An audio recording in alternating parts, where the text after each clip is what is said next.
পল্টুদা, ওই দেখো ফুটো উঠে গেছে। কিরে, আজকে তোর জন্মদিন, আজকে এত দেরি করে ঘুম থেকে উঠলে হবে? এ বাড়া, তুমি সত্যি করে বলতো, এই সবে কি তোরা আমার জন্মদিনের জন্য করছিস? লেওরা সারা বাড়ি বেলুন দিয়ে সাজানো, এত আয়োজন, এই এত কিছু তোরা আমার জন্য কেন করছিস বলতো? আরে পাগল, এই সবকিছু কোনোটাই আমরা করছি না রে, সবই কাকুর কথাই হচ্ছে। তোর বাবাই তো আমাদেরকে ফোন করে ডাকলো আর বললো আজকে ফুটোর জন্মদিন, তাই বড় করে পার্টি দেবে।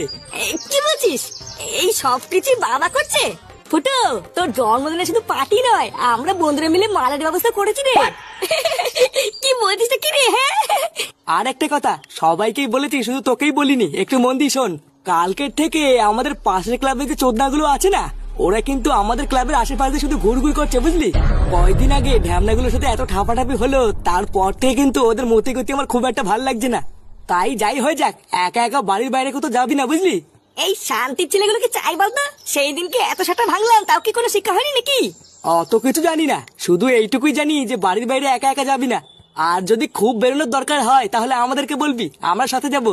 পটুদা, তাহলে আমি আর ফটকে গিয়ে ঝটপট বাজারগুলো করে নিয়ে আসি, বুঝলা? হ্যাঁ যা, তোরা বেরিয়ে পড়, তাড়াতাড়ি বাজারগুলো নিয়ে আয়, নাহলে আবার দেরি হয়ে যাবে।